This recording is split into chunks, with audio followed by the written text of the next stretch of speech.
Yeah, hi, I'm Sverre Raffnsøe. I'm professor of philosophy at Copenhagen Business School and an Institute of Advanced Study Fellow at the Collegium de Lyon, and also affiliated with the École Urbaine de Lyon and the École Anthropocène de Lyon. And a warm welcome to you, Jan Salasiewicz and Mark Williams, professors of paleobiology at the University of Leicester. I'm very happy that you agreed to take part in this conversation. We've met to invite the listeners into the much discussed Anthropocene, a new possible epoch in which we may already have arrived. You can like it or not, you can know it or not. It's a new epoch that possibly follows and replaces the 11,700-year-old Holocene or most recent epoch. But it's also an age that, according to some, distinguishes itself from all previous eons in the 4.5 billion years long history of the Earth, since it's the epoch in which the impact of collective human activity has acquired a paramount importance, and in which human activity decisively affects geological sedimentation. In this sense, the Anthropocene may be claimed by some to indicate a radical novelty. It may be claimed to indicate something dramatically new under the sun. It's an epoch in which human activity exerts a decisive impact on the physical, on the chemical, and on the biological processes of the Earth, and this to such an extent that human civilization critically affects human environment and nature. And for the moment, this is evident in present discussions concerning pollution, anthropogenic sedimentation, and in particular also global heating. In this sense, the Anthropocene may also be seen by some as an overall framework for understanding the significance of climate change and global heating, population growth, environmental strains, and other global grand challenges. Thus, it's arguably among the most important and wide-ranging questions of our time. For some, the Anthropocene is a topic that brings a number of grand challenges together in an overall framework or in a uniting perspective. And in this manner, the Anthropocene can be said to affect us all. But first and foremost, and more precisely, we met to discuss your important work on the Anthropocene, Mark and Jan. Besides being professors of paleobiology, you also made outstanding contributions to putting the Anthropocene up on the map. Without you, we wouldn't be having this conversation, I believe. You also made outstanding contributions to the Anthropocene, not only by publishing a very high number of most interesting and thought-provoking books and articles on the subject, to which we intend to return later, but also by being members of the Anthropocene Working Group, a research group formed in 2009 by the International Commission on Stratigraphy, which oversees the overall official geological time chart. And this Anthropocene Working Group is an interdisciplinary or a multidisciplinary. You both played a principal role and as chair and secretary, I believe, of the Anthropocene Working Group, and you continue to play a decisive role. Your contribution is also evidenced in a recent substantial edited volume entitled The Anthropocene as a Geological Time Unit, a guide to the scientific evidence and current debate, published in 2019. Edited and to a large extent also written by you, this volume sums up and takes stock of the discussions of the Anthropocene Working Group until now, and also elsewhere. And it would be interesting to begin with focusing on what this idea of the suggestion of the Anthropocene as a geological time unit mentioned in the title implies, and how you studied the subject since you became the members of this Anthropocene Working Group.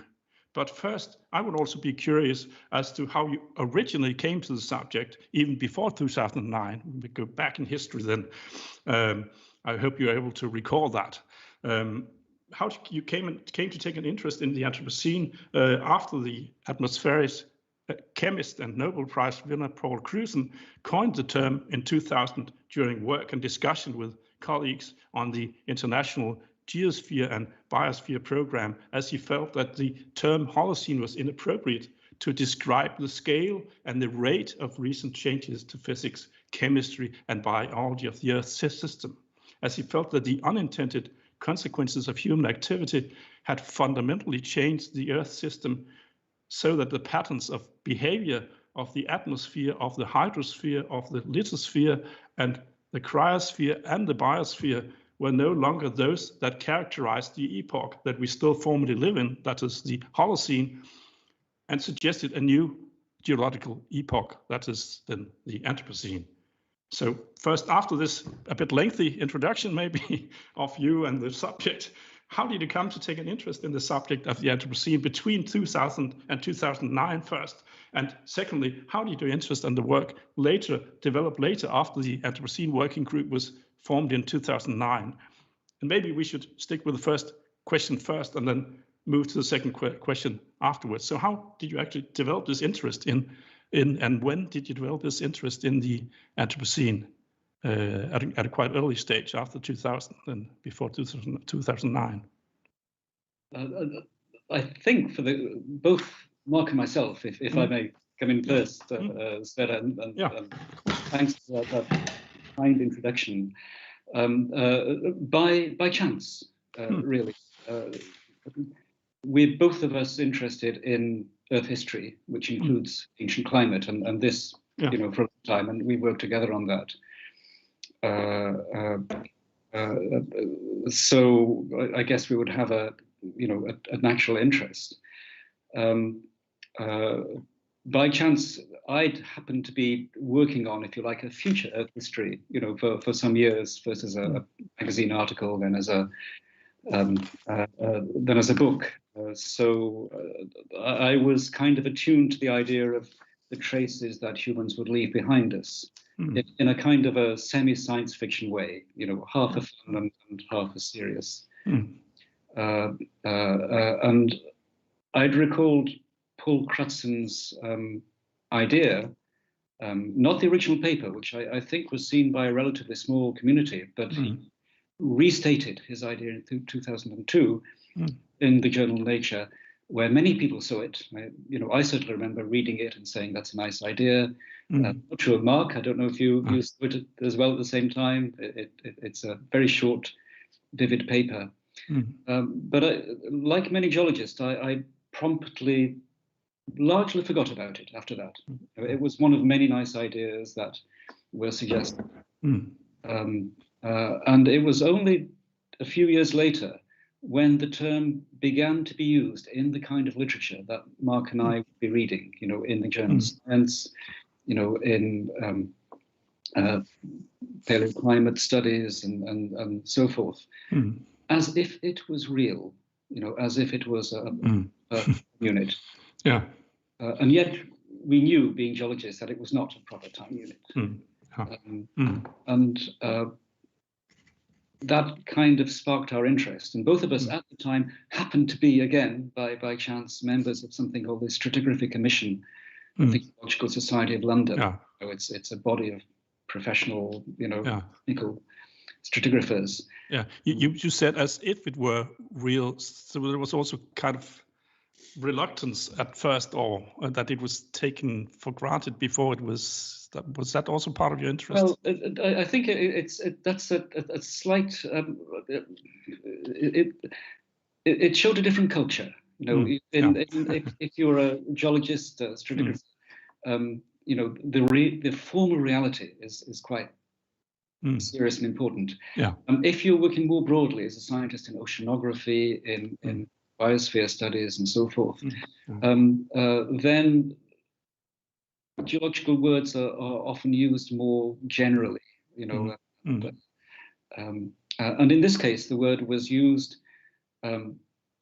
with a very clear concept behind it, but one which had not been accepted, ratified by numerous committees of the geologists. And so that was immediately interesting. And so one day, I think it was back in 2006, Mark, I, and the other members discussed this term. I think it was in a kind of any other business at the end of the meeting. We've seen the Anthropocene, being written of. Is it real? What should we do about it? And we agreed to write a very short study analysis of it, in very general terms, which were published in 2008, where most of us, I think all but one, rather to our surprise, I think both, agreed that the term had potential merit. We couldn't, we were a national body, not an international one. We couldn't do anything about it. But from what we could glean, and looking back, it wasn't very much at all. We'd say, well, it's worth following up. The paper got published. As a result of that, we were invited, to look at it properly and internationally, form the international Anthropocene working group, and so forth. Did you develop this interest independently, or because a lot of your work has been joined on this subject between you and Mark, between both of you? But did you develop your interest independently, Mark, or did you? No, I think my interest in this came very much through my long friendship with Jan. Jan and I have been writing research papers, I think, since the middle of the 1990s. And as Jan said, I was part of the Stratigraphy Commission of the Geological Society of London, where we discussed this, but it developed out of that friendship. So I didn't arrive at this independently. I came very much through Jan, through association with Jan. And then you both mentioned this, that you were part of this commission, and that was sort of the next step, taking it into this forum, or what?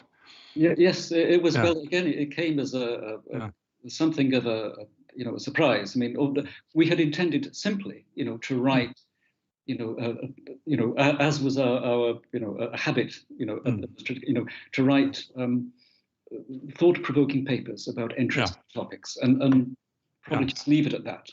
Here's this idea. But then we were put on the spot because one of the authorship was then our good colleague Philip Gibbard at Cambridge, who was he was the chair of the relevant body, something called the Subcommission on Quaternary Stratigraphy. It's part of the International Commission. It deals with Ice Age time, the last 2.5 million years, and he proposed to us that we set up a formal working group, as part of the Quaternary Subcommission. So the lowest rung of a set of hierarchies. And really, we had to think what to do. It was complete improvisation. I was asked to be chair. Mark was the obvious candidate, to be secretary. So we ran this jointly together for a number of years. Where to start, what to do? We've not really done anything like that, particularly in a subject like the Anthropocene, where it was clear from the beginning that geological concerns would also have to be mixed with more contemporary and wider-ranging concerns. Clearly, the archaeologists would have to be involved. Clearly, oceanographers, climate scientists. Clearly, the people who had originally proposed and now were using, as a framing concept, the Anthropocene. So it was clear that Paul Crutzen, she asked, and he agreed very kindly. Will Stephan, who was then the chair of the International Geosphere Bible Program, also played a key role in making sure that the idea was published, in developing it and using it. So he became one of the early founding members. He's still, highly active, in this. Then it kind of grew by, I don't know, osmosis. We met people who we thought, could contribute, in some way or other, from geologists ranging to the field of history and international law. And somehow it gelled. I mean, Mark probably has for me, there were the years went past in a bit of a blur. A couple of years. I think some of the early meetings we organised were really instrumental in bringing the group together. So Jan and I, with Earl Ellis actually and others, I think, organised a meeting at the American Geophysical Union, I think in about 2010, was it, Jan? Something like yes. That brought, and that kind of really helped develop the interdisciplinarity, I think. And we had another meeting, which I think was one of the incisive early meetings at the Geological Society in 2011. And that really brought together the key the original key core members of the Anthropocene working group, so people like Will Stethern and Earl Ellis and Colin Waters, Jan and I, and others, and that's where we really started the kind of major interdisciplinary discussions going, as I remember, as well as the kind of interaction that was going on via email, and as Jan said, it grew osmotically as well by absorbing people in. Yeah. In this sense, it was a multidisciplinary discussion at a very early stage, but still with this focus on geography then, because that was the sort of outcome of it, or what? How? It had to be, yes. I mean, we then had a formal remit. So we in some ways, our hands were tied to the task at hand. And it was to convert an idea which was basically an idea on global environmental change, couched as a geological term, but one in which modern process was very much to the fore, to the key distinction of geological time units, which is that they're effectively composed of rock.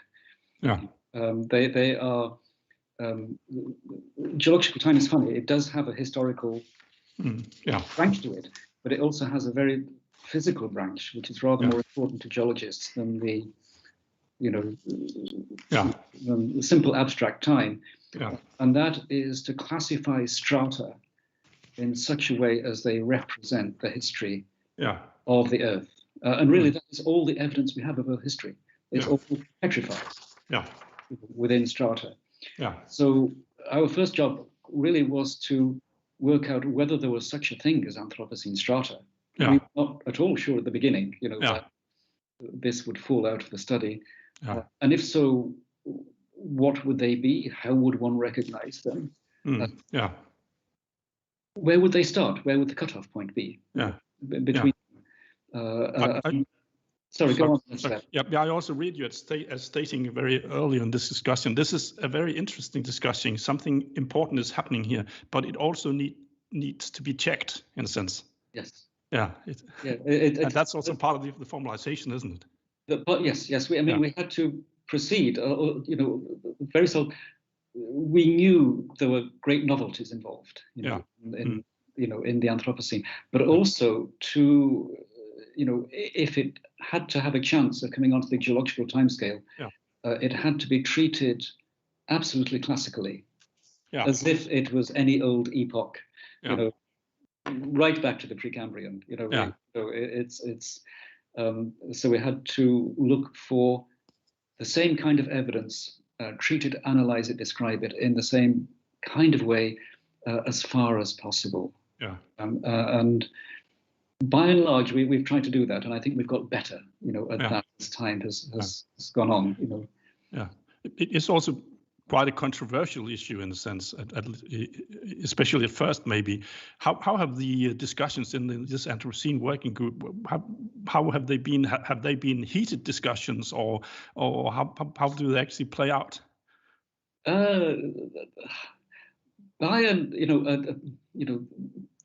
There is certainly there's been a wide range of opinion about some articles, and also areas of disagreement. I mean, we not least because we come at this problem from very different perspectives.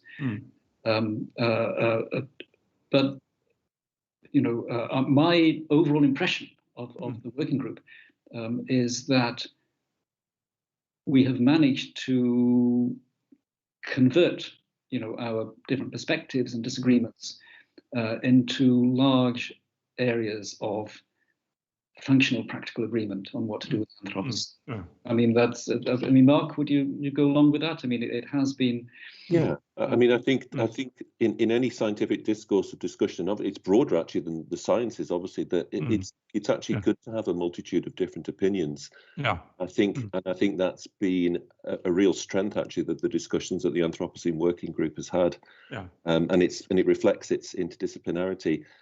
But I think as Jan has said, there's been a collective understanding as we've developed our expertise with Anthropocene strata, that the signal is so profound on every front, from a sedimentological, a paleontological, or a chemical perspective, that there's the evidence for defining a new geological boundary is very clear, and there's been a strong consensus which is formed around that. Not everybody agrees, but again, I think that's quite healthy in discussion. But I think it's very strong in the direction it's going in.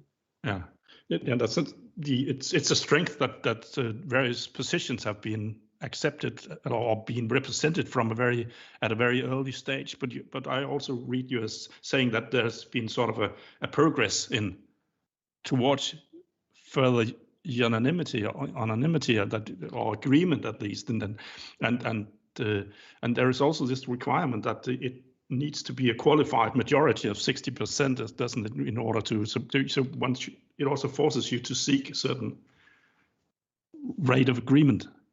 Yes. I mean, this is a function of all of the formal decision making in geological time. There has to be wide agreement. The timescale is meant to be stable, settled, permanent, conservative. So it's quite difficult to change it in any part of it.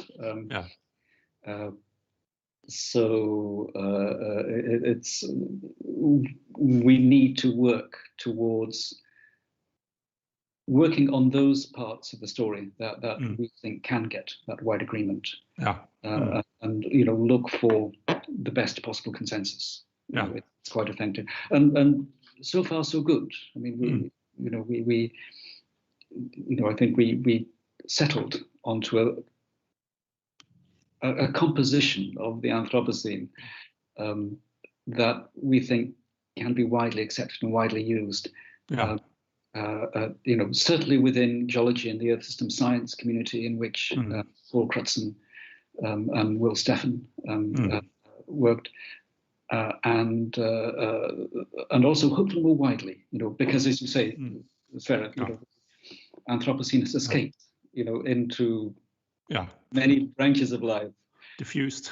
Yes, and we would like it to be useful, clear, useful, helpful, rather than obfuscatory or anything like that. Yeah, in the sense that what you're also trying to produce is something that one can then rely upon, isn't it? So that's a formalization that can then serve as a sort of a basic condition for further discussion. And yes, I mean, I agree that that's important in your work. That this has also been important for you.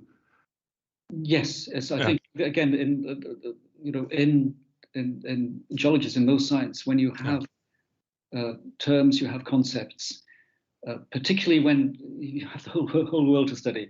It's important they be as clearly and sharply defined as possible, so that everybody knows what's being talked about. That's the aim with the Anthropocene. But there are also certain formal requirements that a new epoch should live up to, a new formal time unit should live up to, and that you'd have to comply with, for example, synchronicity. I wonder whether you could tell us a bit about that. It's an essential component of understanding the history of our planet over 4.5 billion years. I mean, stratigraphy and defining epochs and series and periods and eras and eons and different packages of geological time is really what allows us to understand how the planet has evolved over those 4.5 billion years of time. So being able to define an isochronous surface, a surface of equivalent time everywhere on the surface of the planet is really essential. It's the scaffold that we hang everything on. So Jan's already referred to the fact that we're looking at the last 70 years or so of time in terms of the Anthropocene. But of course, we also look at defining these epochs of geological time 400 million years ago or 500 million years ago. So everything is driven by being able to assign that scaffold, and that isochronous surface is the absolute key element of this. And wherever we look now, we can find very good evidence, I think, of that mid-20th century signal of the Anthropocene. From lakes in China to estuaries off the coast of California. And a stupid question: why is that important? Well, if you want to describe, what kind of beast the Anthropocene is, you need to compare it, with other parts of geological history. Yeah. And so, for instance, if you take the Anthropocene from the 20th century, one can say by how much carbon dioxide levels have risen, how acutely carbon isotope ratios have changed, how many species have become extinct or invasive as far as we can measure, how nitrogen chemistry has changed, how phosphorus chemistry has changed, more or less precisely in relation to the Holocene and to previous epochs. And for that you need a stable structure for the Anthropocene. And in the end, a geological time unit is simply that. It is a time unit, rather like January or August of 1973, expressed in time and also expressed in rock strata. Yes. And it's a basis for measurement. Yeah. Yes, and in that sense, the time unit needs to be clear and distinct and have a distinct starting point, and that's essential. But it also needs to be a stratigraphic unit, doesn't it? It's also time that needs to be chiseled in stone in a sense. Yes. So go on, Mark. I mean, I just wanted to, that's essential again, because if we can't define these timelines in geological history, then we have chaos as geologists. So, for example, if we're trying to reconstruct climate 3 or 4 million years ago, and we're trying to look at what the climate was in North America versus the climate in India or East Asia, we've got to be absolutely certain that we're correlating events of exactly the same time. Because if we correlate an event which is 4 million years old in one place with one that's 3 million years old in another place, then it's rubbish in and rubbish out. And so it's the essential glue that holds the whole of geology together is the stratigraphy, and therefore being able to recognise that the degree of change is very significant with the Anthropocene, and being able to recognise the exact moment, if you like, or the time when this is in such great flux everywhere on the planet is essential for geology. It would be essential, as in Jan's The Earth After Us. If you're a geologist 100 million years hence, you've got to still be able to recognise that Anthropocene surface that happened 100 million years previously. Yes. And within, I mean, and recognise that, of course, the subtext with us is always within strata. So the Anthropocene is usually thought of as an epoch, a potential formal epoch. But to geologists, it's more significant as something called an Anthropocene series, which is the material, the physical equivalent of the epoch. The epoch is time within which things happen. If it's past time, then it's always a story interpreted from the evidence. But the evidence is the rocks. It is the rock strata. So, it is, as Mark said, those layers of sediment in lakes in China, North America, Europe. It is seafloor muds. It is also the rubble layers of cities, which contain plastics and concrete in large amounts. It is our landfill sites, which are enormous, strata layers. Deposited very quickly with very distinct, chemistry and physical structure. So we have to try and describe these as best as possible as a unit. Again, now we've come across, we've settled upon a boundary. This task is far easier. We can say, from the mid-20th century, what are the strata? How do they change? Is the change gradational? Is it sharp? Is it the same in Europe, in Africa, in South America, in China, and so on? It is a large descriptive process. And I think now you're able then to look for what's also called golden spikes, and trying to pin it down for evidence in that sense in the strata. Because I think there are also time units, for example, the Archean or the Hadean that you are not able to pin down, but preferably one would like to pin it down. Yes. For the Hadean in particular, there's hardly any rock left, from that first half billion year of Earth history. So one is forced back onto simply time, and history as far as we can reconstructed. But for more recent, the last really 3.5, going on 4 billion years, there is a rock record, which again you can use as the basis for classification. And the golden spike, for each time unit, there is one golden spike which carries the responsibility for defining the beginning of that unit of time.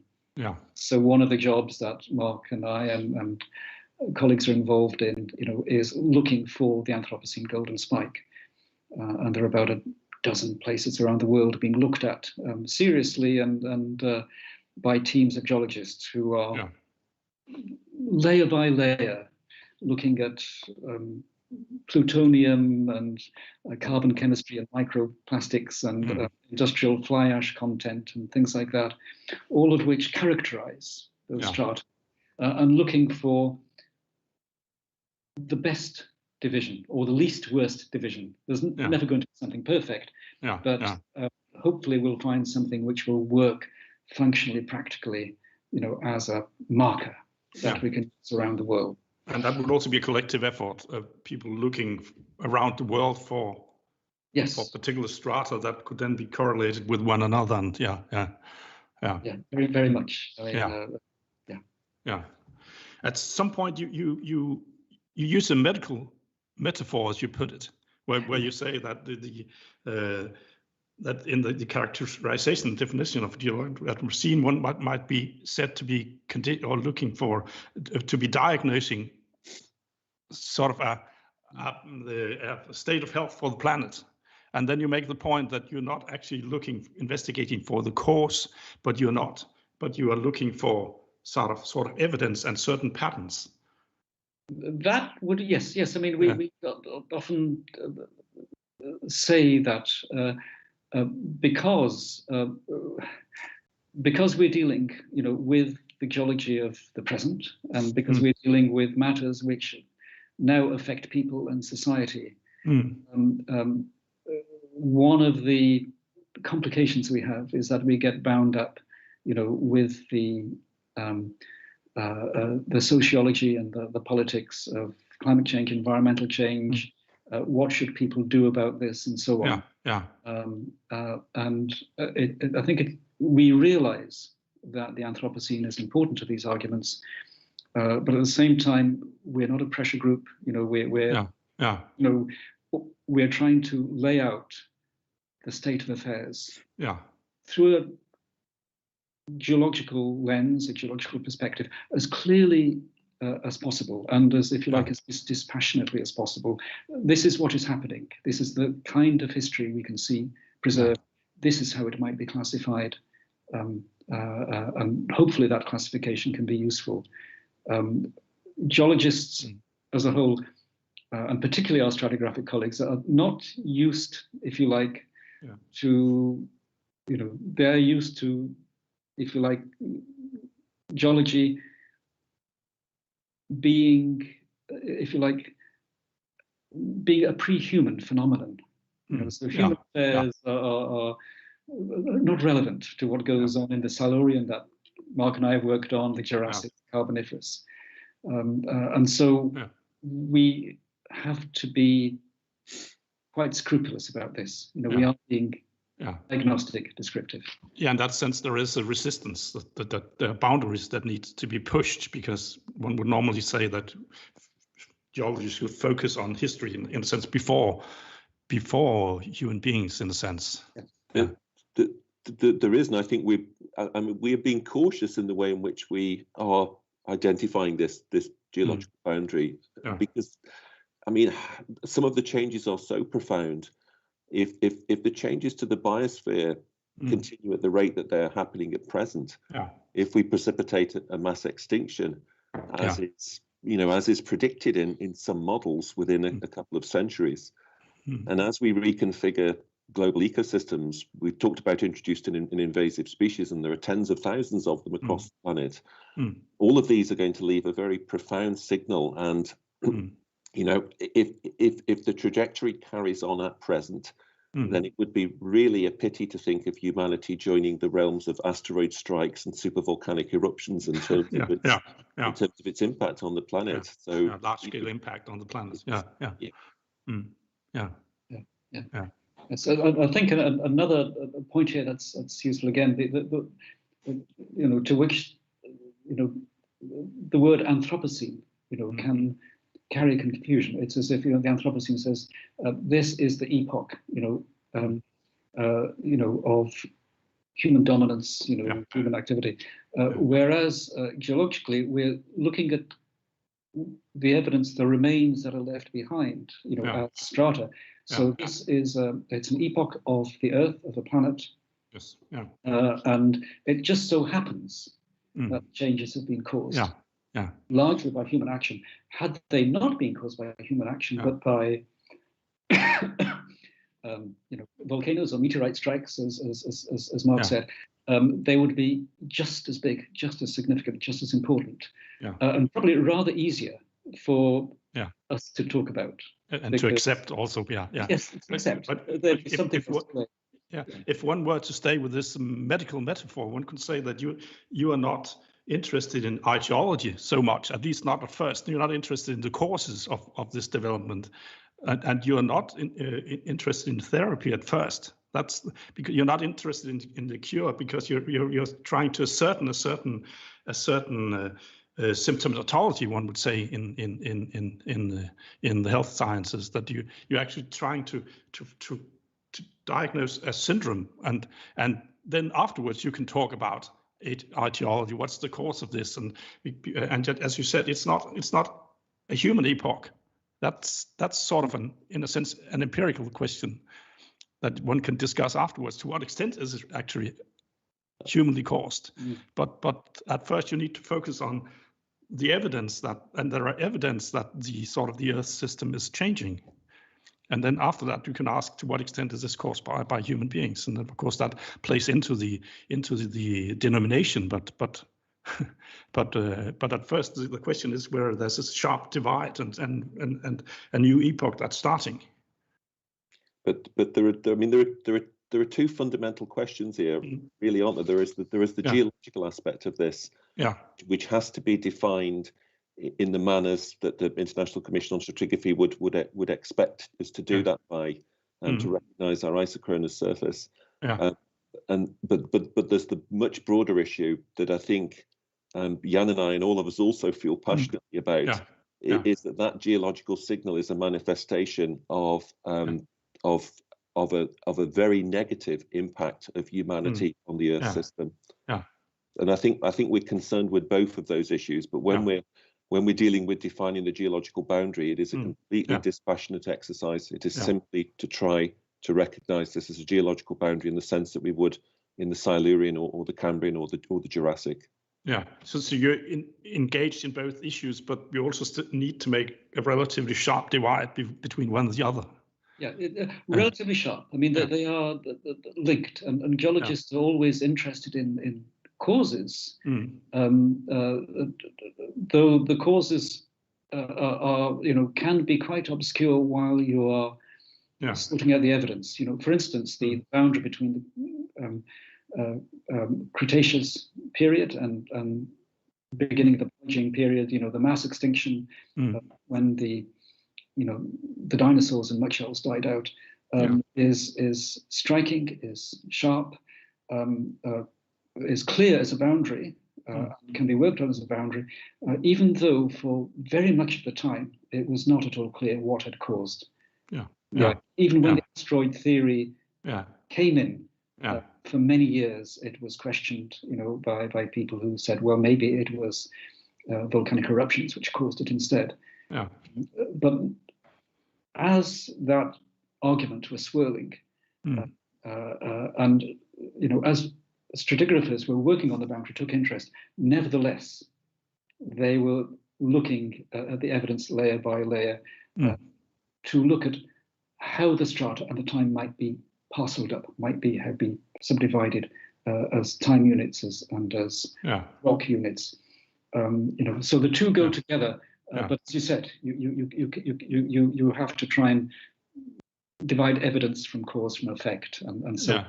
And to some extent, you also look for the cause from the strata. You can afterwards you can make this ideological excavation, but starting from the symptomatology, in the sense that you start from the evidence, and then you can discuss afterwards what caused this layer actually, and then there is speculation and empirical examination of the possible causes. That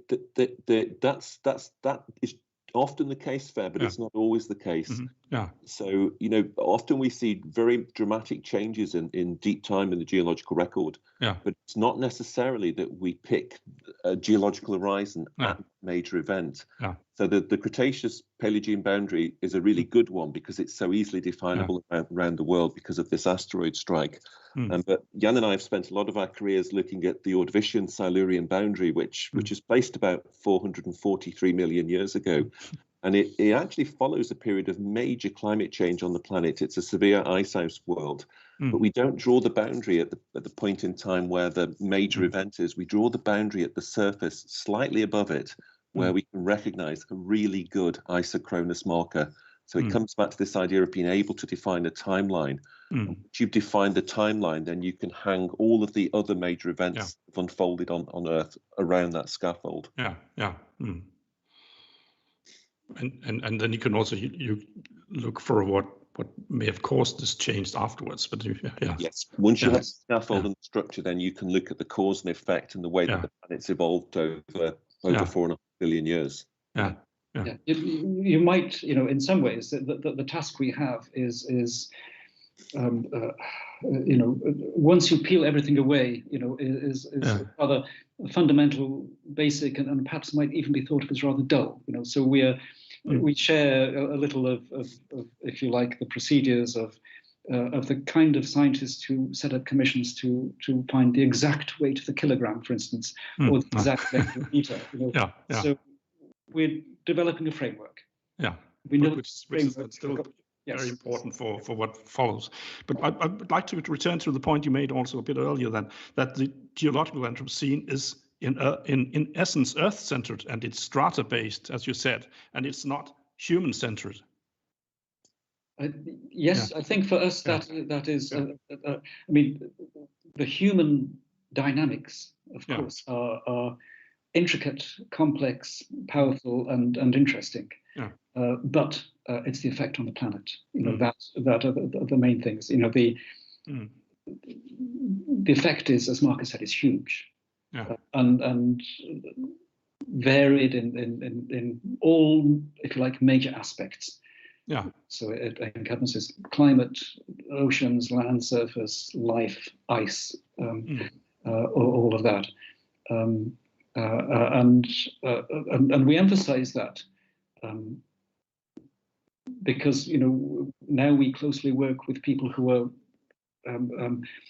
if you like, spend their lives working in the human world and make dynamics where the Earth is a kind of backcloth or is the stage. But that might also be part of what is really interesting and exciting in geology, isn't it? That it sort of also puts human life into perspective. The development of the human species becomes part of this very long 0.3 billion long history, and it sort of places us in a proper perspective. It really does, and we as a group of species, of human species, of our ancestors too, we leave a kind of physical record going back 2.8 billion years to the first human artifacts and the first skeletal remains, and that record unfolds out of Africa and then it spreads across the world. And the Anthropocene is in a sense also a very good way of capturing that entire history, but recognizing the surface in geological time, the point in geological time when the impact of humanity that's been growing for a very long period of time suddenly becomes so profound that it is affecting and changing every component of the Earth system. You can recognize that from an Antarctic ice sheet to a lake, a lake in China. It's a profound signal that is evidencing the Anthropocene in the mid-20th century. Despite, this long history of human impacts on the planet unfolding over millions of years, the step change is dramatic. And in a sense, you also have to keep both perspectives, don't you? We have this very long history, and then there's this importance of human activity, but that turns up very late in the history. And part of what interests me also in reading your work, it's in a sense I find it rather philosophical, I have to say, in the sense that it also, at least in the sense that Wittgenstein, for example, when he says, "What's your aim in philosophy?" It's to let out the fly out of the fly glass, in which it's sort of buzzes around and are not able to find its bearings. But in a sense, in geology, you let the human fly out of the flight glass and make us realize that we're part of this very long history. And I think in particular that was very much accentuated in the book we discussed a bit earlier. This is The Earth After Us that you published, because it becomes very sort of perspicuous that geology is not necessarily an activity performed by humans, and it's not necessarily an activity that sort of focuses on human activity. Well,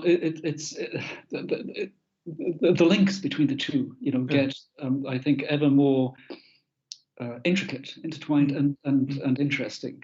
I mean, when you think that, again, in geologists, we're looking at major changes to the Earth. We also look at, the long stretches where nothing much happens, but major changes. Let's say they can be driven by the evolution of some new kind of plant or animal. It can be driven by volcanoes, very commonly, and meteorites. But here we have things like financial policy, tax policy,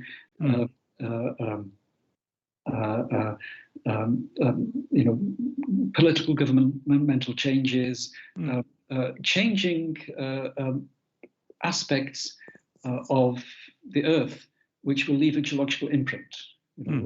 For instance, there was I saw the other day that the amount of energy being used in the Bitcoin phenomenon, that is a purely financial, social, political thing, which has been designed, for its own particular purpose in the human world.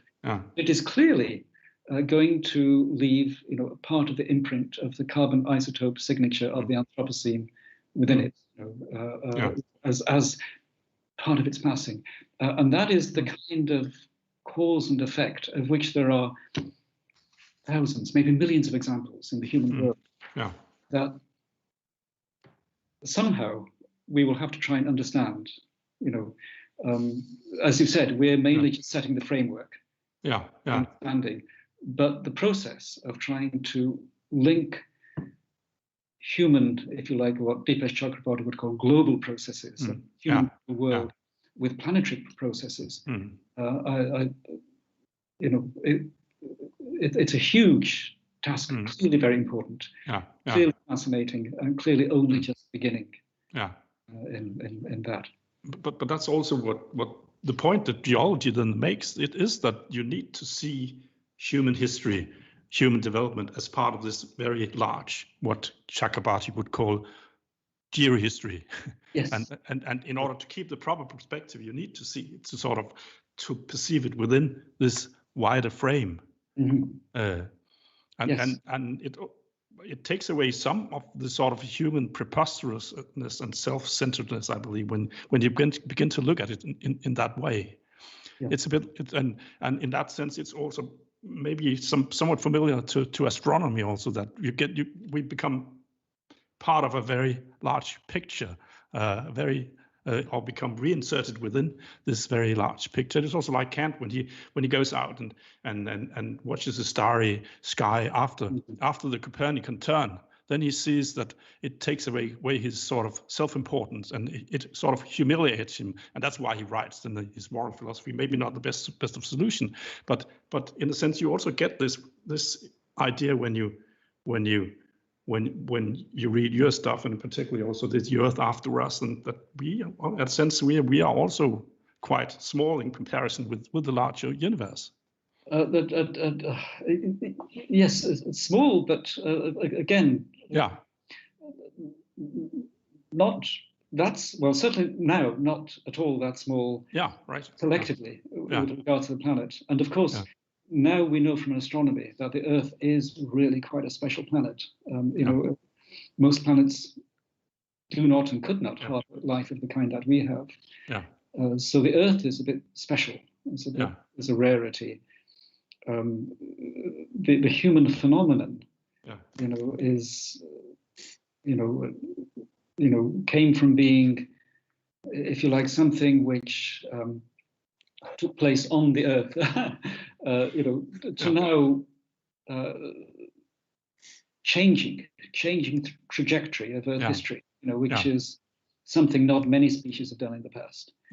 So the kind of work that, the way that, Deepesh and you, Bruno Latour, and others are talking are, I think, quite illuminating, very illuminating, to Mark and myself, because, we've lived among rocks all our lives, so to get this perspective of how these two might fit together, I think is very useful.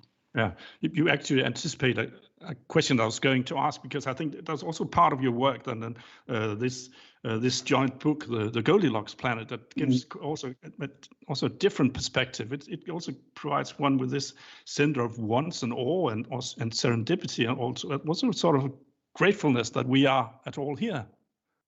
I think that the fact that life and that we as human beings have in fact been allowed to exist is also not something that, as they would say in France, cela ne va pas de soi.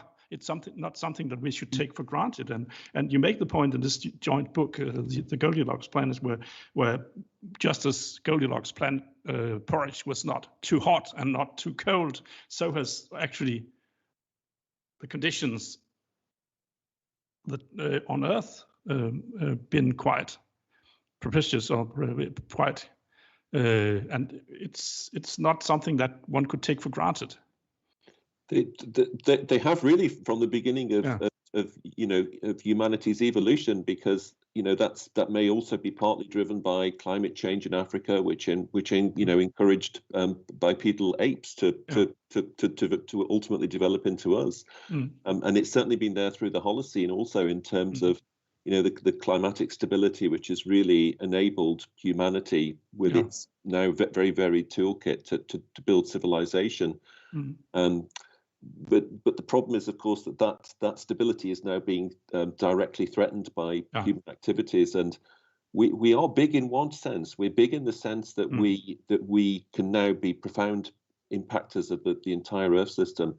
But we're also small in a cosmic sense, in that we are also limited by the little island in space that we live on, and therefore we're not immune to the ultimate impacts of that behaviour. In the long context of things, we will go extinct, and it just depends on whether we are the ones who cause our own extinction in a very near time frame, or whether we have a longer time to go.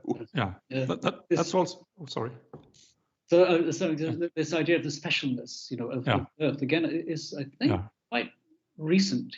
If you look back on if you take, let's say, the Comme de Buffons, first geological history of the Earth, 1786, he was convinced that the Earth was one of many planets just like the Earth, where complex life would evolve by itself, would appear, disappear, but this was part of that. When I grew up, Mark and I grew up. We grew up in a world of science fiction stories, so Star Trek and all of that, all of which assume that there are many Earth-like, with different kinds of aliens and different kinds of life forms. It's only recent we know, by looking at exoplanets, that is almost not the case. So that again is a another part of the context in which we place current events. I read your book also as an exercise in what you'd call astro or planeto paleoclimatology. Yes. In this sense that on quite a recent discovery that there may not be a lot of extraterrestrials out there, but we may be alone in a sense.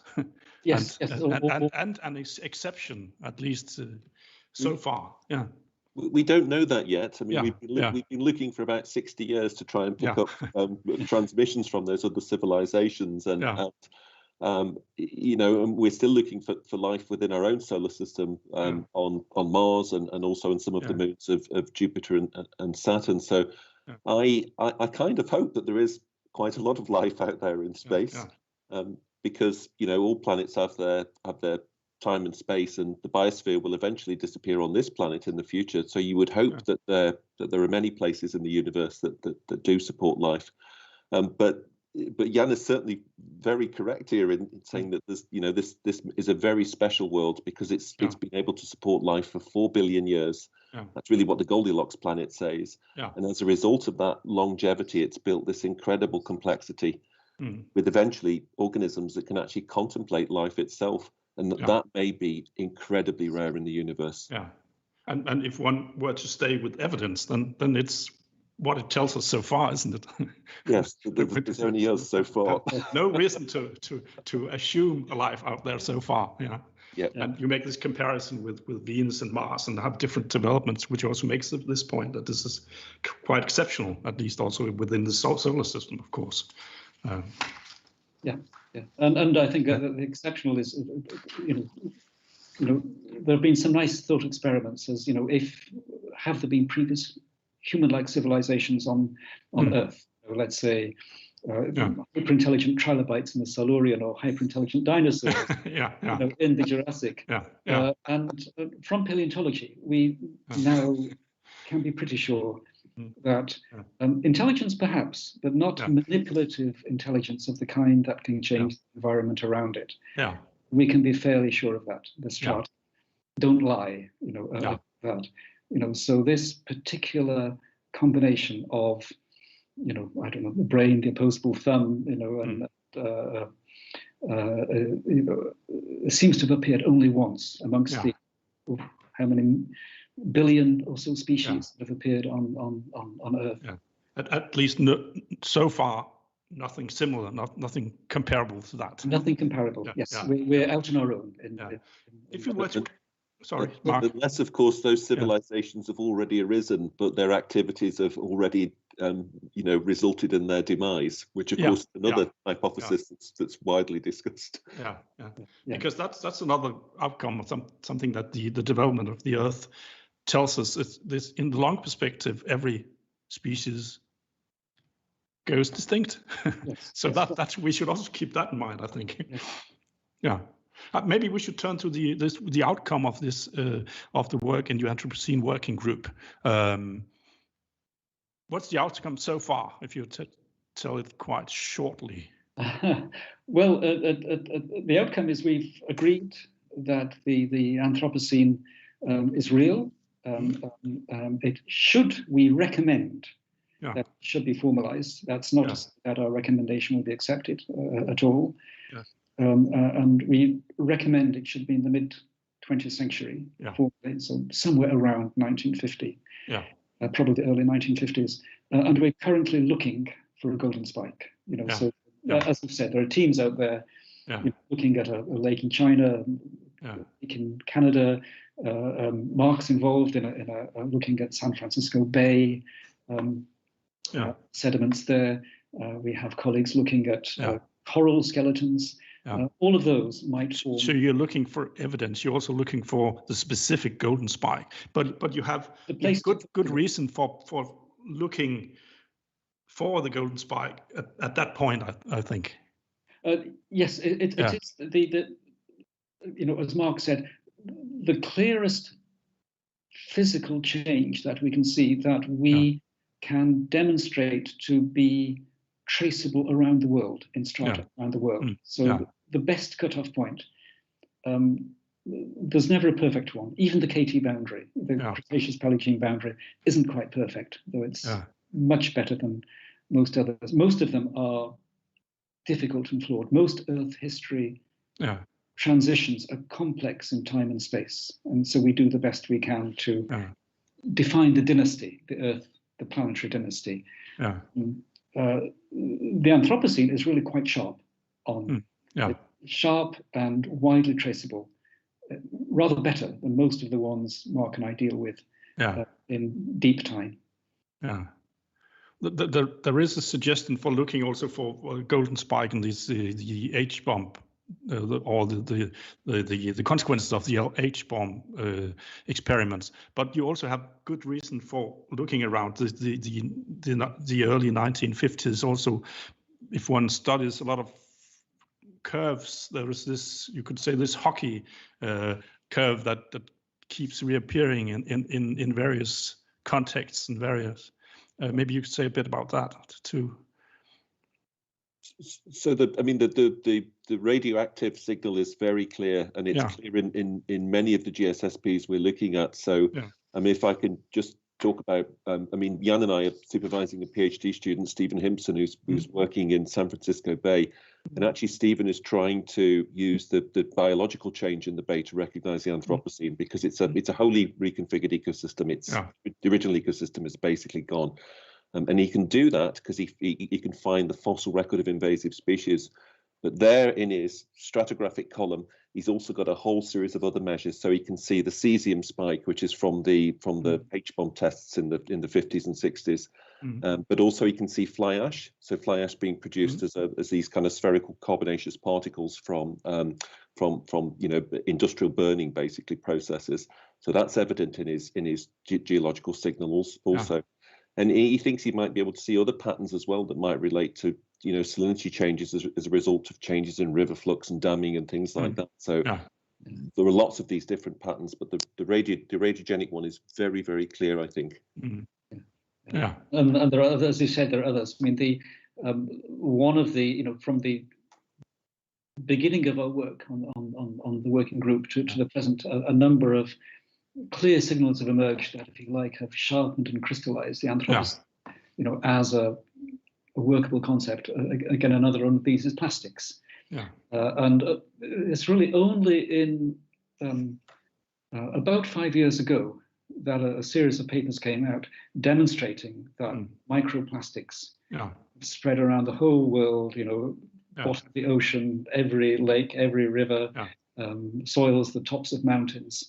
And again, these begin to come in mid-20th century and are pervasive. So that would also be a very strong indicator in sediments. So, but there's also the fact that a number of curves show a very sort of stable development until 1950s, and then they tend to move up. For example, the level of carbon dioxide or the methane level. So it would also correspond with this. Yes, very much. With the time, So we go on, Mark. I was just going to say the spread of fast food restaurants also, and the plastic associated with them. And invasive species too. Absolutely. And again, one of the kind of jobs that we've had to do was to take these curves, which again were developed independently of us by Wolf Steffen and his colleagues. They did a superb job, of taking these, both environmental signals and socio-political signals, like McDonald's restaurants. And then what we've tried to do is systematically say, okay, what kind of geology has been produced? What are the signals? So the McDonald's restaurants and others, there might be a whole host of bones of the Anthropocene chicken, being spread through landfill sites and as trash around the world. The CO2 signal will leave a direct signal in ice layers, but also an indirect one in the carbon chemistry preserved in leaves and trees and corals and shells. So it's again the linking, of observable history, preservable strata, preservable features strata. Yeah. And if I read you correctly, what is worrying is not so much, for example, the states that we have arrived in a sense, but it's also the haste in which this has happened. It's the speed and the trajectory. I think it's clear that the Anthropocene is a rapidly moving target. Yeah, and it's the direction it's moving in is not a good one for human societal health or biosphere health. Both of them are very closely tied with each other. Yeah, and so that, as you said, that hockey stick trajectory is still very steep in most important respects, I think. Yeah, and in that sense, one could say, to a certain extent, it's already too late, isn't it? We have passed the threshold, or what? How do you put it? It's not too late. I think the Anthropocene. I mean, the signal is clear. So from the perspective of a geologist defining a boundary, that's absolutely clear cut. And as Jan has said, the evidence for it, once you get into the mid 20th century, is profound. But that includes biological change. I mean, in terms of increasing rate of extinction, increasing reconfiguration of ecosystems, removal of tropical forests, invasive species. Now you might look at that and think, oh my God, that's a disastrous situation, and we're past the threshold. There's nothing we can do about it. Yeah. Actually, there's a huge amount we can still do about it to prevent that. Yeah. And so I think that the threshold is there in terms of the geology, but the broader implications for society and for our need to intervene very rapidly and very dramatically is still there, because we can still save the biosphere. I was not so much thinking that it was too clear in the sense that we are already doomed and we are going to be extinct in the near future, but more in the sense that there is at least a new uncertainty that we have to deal with, or this idea or experience that the earth is beginning to be shaky under our feet. That has already happened. But then the question is, what can you do about that?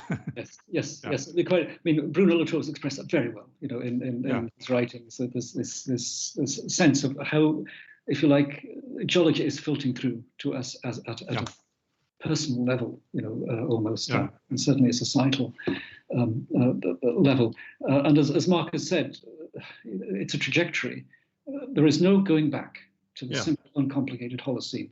That has gone. Yeah, right. But, if you like, in terms of climate, there is still the possibilities between a Holocene-like or maybe a Pliocene-like state, somewhat warmer, 2 degrees warmer than pre-industrial, or than now, but not so very different. Still with level rise and change.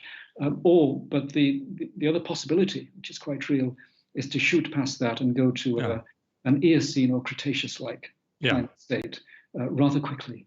Yeah, so in that sense, we've not left the Earth, but we have left the Holocene, because what characterizes the Holocene is an unusual degree of stability, which is part of also the reason why we have been able to develop and spread as a species, and we can no longer take that for granted. And from the human perspective, you could also call this the cosmological worldview, that we actually have taken and have been able to take for granted that we live within a world that's larger than us, and that it's not too shaky, and that we can depend upon, and that is what we are in the process of leaving behind. And I think that's also why there's good reason for adopting this new period, no matter what happens in the near future. Whether well, it's so we're going to stay with the Anthropocene in a sense, at least in this new sense of an experience of instability. Yes. Almost whatever we call it, we're in a new kind of state. That's a new level, in a new state, in a sense. Yes. In which we need to find our bearings. We need to intervene to make sure that world does not become a super greenhouse world of the Eocene or Cretaceous, because most of the species that live on this planet are not adapted to that kind of system, and that will seriously degrade the ecosystems around us. It means that 3 or 4 generations in the future, our great grandchildren will be living in a world which is really depopulated in species. Yeah. And therefore, their capacity to make a future for themselves and the rest of nature in that world it will be severely curtailed. Yeah. We need to avoid that. So we need to act absolutely now to stop that. Yeah, yeah. Maybe the time is pressing, but very important. But you also in 2019 took the step to found and join an interdisciplinary Anthropocene research group at the University of Leicester, and this is an interest that exceeds pure geography and paleobiology. I think it's also evident in a recent monograph entitled "The Anthropocene: A Multidisciplinary Approach" that you published most recently in 2020, I think, together with Julia Adney Thomas. Could you tell us a bit about your reasons for? You already touched about that upon that, Mark, I think, but the reasons for taking this further step and leaving your specific discipline behind.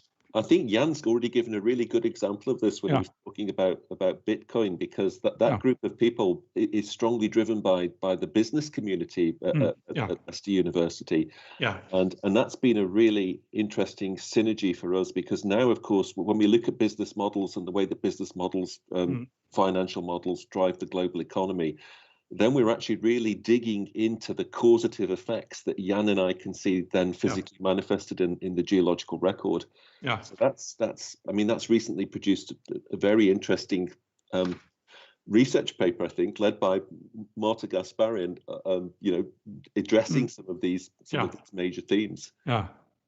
As part of this series of talks, I'm going to talk with Marta in I think towards the end of May. So we're going to return to these questions, I hope. I'd like to end by reading a short passage from page 155 in your book, The Earth After Us, Jan, but I think you both hopefully like to comment on this. And it reads like this. So what is the Anthropocene turning out to be? An age or epoch? Will it develop into a period or even an era? Or, heaven help us if it happens, an eon? Would you like to comment on that? Well, this is, if you like, the geological equivalent of the discussions we've just been having on how severe the Anthropocene will turn out to become, which we don't know yet. We hope it will stay as an epoch, because that will mean moderate change. And hopefully the biosphere and human society can adapt to and cope with. But as a rule of thumb, geological units, the more severe the planetary change, the larger the hierarchical scale. As you move up the ladder. From the epoch, to the period, era, to the aeon, you get onto progressively larger scale planetary changes. So it's really a reflection on the fact that, best to try and keep the Anthropocene small, shrink it a little if we can. Simply because, again, really for all of life on Earth, including the human life, a large part of the history of the Earth is stability, and it is stability in which life develops, evolves, diversifies, becomes richer. So these episodes of instability and of a breakdown, a collapse of the ecosystem, are not, we focus on them, but they're not the greater part of life on Earth. By and large, they impoverish the Earth, looked at it from almost any perspective. So we just as human beings, we hope that the geological history of Earth will be more boring and less interesting. And that's also part of your reason for creating this interdisciplinary group and doing the other part of your work, isn't it? It's trying to keep down the scale in which, like you also mentioned a few minutes ago, Mark. What can one do then to mitigate the effects? I think the interdisciplinary discourse is really important because, just looking at models of how economics work and thinking about the Earth system as being able to produce infinite materials to support the development of economies, but a geologist knows that there's no such thing as infinite materials, and these are finite resources, and that you have to recycle if you want to sustain systems over a long time frame. So I think it's that. It's from our perspective, it's incredibly important for us to learn how the business world works, how the financial world works. But we hope that the synergy works both ways. That it's actually useful from their perspective to understand how the natural world works too. So I think that's the benefit, because that can potentially lead to us keeping the Anthropocene an epoch and not making it an eon change. So in that sense, your work on discussing a new Anthropocene epoch is also a contribution to that kind of work, and to a realization that one does need to do that kind of work. Yeah, absolutely. I mean, that's one of the great things I think of the Anthropocene, is that it's been so good at developing these interdisciplinary dialogues. But there is also a kind of odd irony in the Anthropocene predicament, isn't there? The sharp and clearer the message we leave for far future explorers to discover, the more damaging are the effects for ourselves, and the deeper the footprint we leave, the harder the effects for our children. You can also say the closer we move towards achieving immortality in strata, the closer we come to the imminent death for ourselves and future generations. And that's also part of the sort of a geological irony in a sense. Yes, that's right. Yes, the present-day geologist would probably be less interested, in the end Cretaceous event, had the meteorite been half the size. Right. Yeah.